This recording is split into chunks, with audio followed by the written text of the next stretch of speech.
उसी भाव से भगवान की शरण ग्रहण करो। जो व्यक्ति अपने सकाम कर्म फलों को भोगना चाहते हैं वे कृपण हैं। भक्ति में संलग्न मनुष्य इस जीवन में ही अच्छे तथा बुरे कार्यों से अपने को मुक्त कर लेता है। अतः योग के लिए प्रयत्न करो, क्योंकि सारा कार्य कौशल यही है।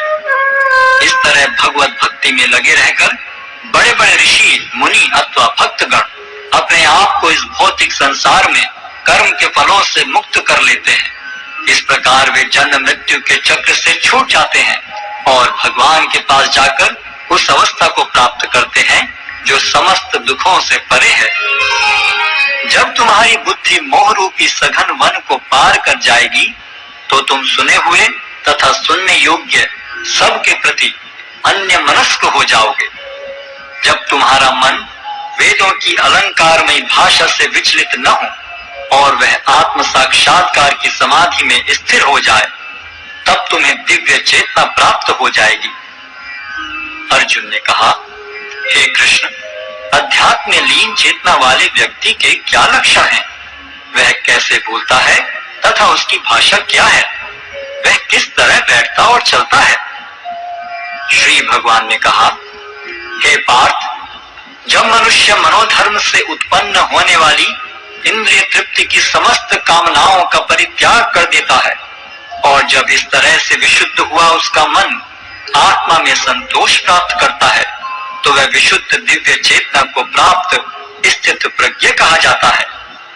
जो त्रय तापों के होने पर भी मन में विचलित नहीं होता अथवा सुख में प्रसन्न नहीं होता और जो आसक्ति, भय तथा क्रोध से मुक्त है, वह स्थिर मन वाला मुनि कहलाता है। इस भौतिक जगत में जो व्यक्ति न तो शुभ की प्राप्ति से हर्षित होता है और न अशुभ के प्राप्त होने पर उससे घृणा करता है, वह पूर्ण ज्ञान में स्थिर होता है। जिस प्रकार कछुआ अपने अंगों को संकुचित करके खोल के भीतर कर लेता है, उसी तरह जो मनुष्य अपनी इंद्रियों को इंद्रिय विषयों से खींच लेता है, वह पूर्ण चेतना में दृढ़ता पूर्वक स्थिर होता है।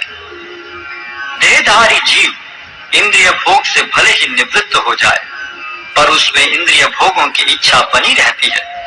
लेकिन उत्तम रस के अनुभव होने से ऐसे कार्यों को बंद करने पर वह भक्ति में स्थिर हो जाता है।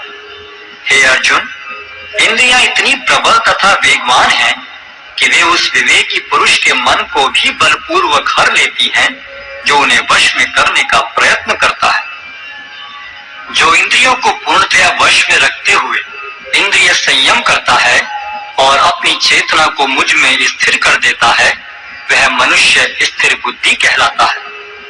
इंद्रिय विषयों का चिंतन करते हुए मनुष्य की उनमें आसक्ति उत्पन्न हो जाती है और ऐसी आसक्ति से काम उत्पन्न होता है और फिर काम से क्रोध प्रकट होता है।